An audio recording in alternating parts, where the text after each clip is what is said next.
మా ఆయన గ్లాసులు రక్తాలు తాగేస్తున్నాను. మా ఆయన నరాలంటే నాకు చాలా ఇష్టము. ఇలా పీకి పీకి పీకి పీకి నూడిల్స్ చేసుకొని తింటున్నాను. అబ్బా ఎంత చక్కగా ఉన్నాదో మా ఆయన నరాలు. అబ్బా అతని రక్తం జ్యూసులాగా సూపర్గా ఉందా ఆంటీ? అయినా చెప్పేసి వస్తున్నావు. ఆహాహాహాహా ఏవి ఏడిపే ఏవి నటనే. ఆహా నాంగనాచి ఏటో చేస్తున్నావు? టీవీ చూస్తున్నావా? మొగుడిని ఎలా చంపియాలని స్కెచ్లు వేసుకునేందుక? అవన్నీ చూసి నన్ను ఏ రకంగా చంపాలి, మందు పెట్టి చంపాలా, కాల్చి చంపాలా, కత్తితో పొడిచి చంపాలా, ఏది సులువా అని చూసుకుంటున్నావా టీవీలోనే? బా ఏమి తెలివైన దానివే నువ్వు నిజంగానే. ఆహాహాహా ఆహాహా ఆడకమ్మా, నీ ఏడుపుల సంగతి నాకు తెలిసిందేనే.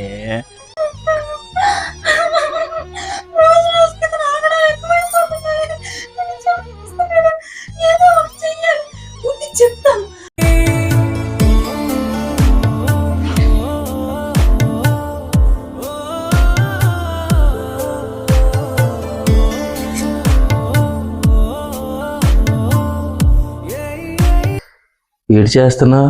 తడిగుడ్డ పెడుతున్నానండి. ఎవరితో చెప్పి పెడుతున్నావు? తడిగుడ్డ పెట్టడం కూడా చెప్పాలా అండి? మరి నాకు తెలియాలి కదే తడిగుడ్డ పెడుతున్నట్టు. ఆ తడి మీద నేను కాలేజ్ జారిపోతే అబ్బా ఏం తెలియనట్టే నటిస్తావే నువ్వు. ఆ తడి మీద నేను కాలేసి జారిపోయి నా బుర్ర బద్దలైపోయి రక్తం ముడుగులో గిల్ల గిల్ల గిల్ల గిల్ల కొట్టుకుంటుంటే ఆ పైశాచిక ఆనందాన్ని పొందుదామని కదా నువ్వు. నాకు తెలిసే నీ ఆనందం కోసం నేను చచ్చిపోయినా పర్లేదు, చంపేద్దామనే చూస్తున్నావు నన్ను.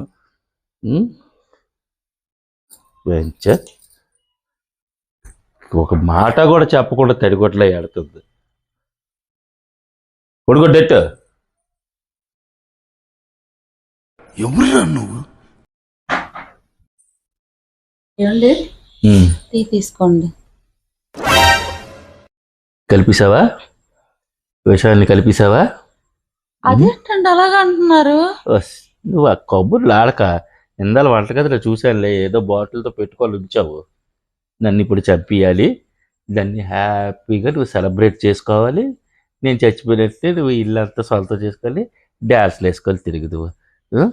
నీ ఆశ అదే కదా. ఇప్పుడు నేను పోవాలి. ఏంటివే లెగిసి అంత దీనిగా చూస్తున్నావు?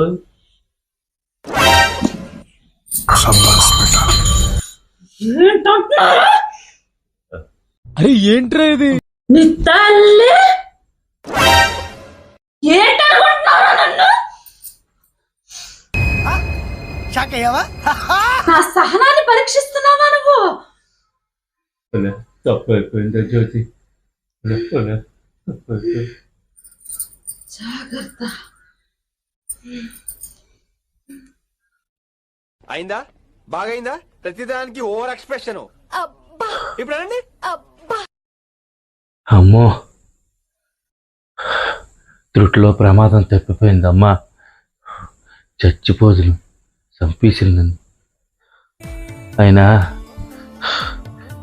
ఆడవాళ్ళకి భూదేవుకున్నంత ఓర్పు సహనం ఉంటుంది అంటారు. మా ఆవిడకి కూడా ఆ మహాతల్లికి అంతే ఓర్పు అంతే సహనం అమ్మ. దానికి అంత తీసుకొచ్చిందో నా మీద. అయినా నా శాడనం కాకపోతే ఎసాలు కలపడం, నెత్తులు బతకడు. ఛే,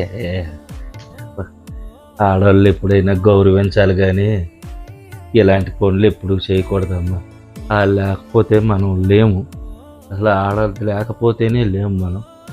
వాళ్ళు తెల్లవాళ్ళు వేసి అంత పని చేస్తారు గొడ్డుల్లాగా. ఇంటి పని, వంట పని, మొగుడు కోసం, క్యారేజీలు, పిల్లలు. అమ్మో వాళ్ళ పని మనం ఒకరు చేయలేము సరికదా. మళ్ళీ ఇలాంటి మాటలు ఒకటి మనం ఆడడం. వాళ్ళు ఎంత బాధపడకపోతే ఇంతవరకు వస్తారు. ఇక ఎప్పుడు ఆడవాళ్ళు దూషించకూడదమ్మా, దూషించకూడదు, వాళ్ళతో పెట్టుకోకూడదు. వీలైతే సాయం చెయ్యాలి, లేదా గౌరవించి మూసుకొని ఉండాలి. ఇదే ఉత్తమం. ఇయ్యనిచ్చింది కాదు ఇది.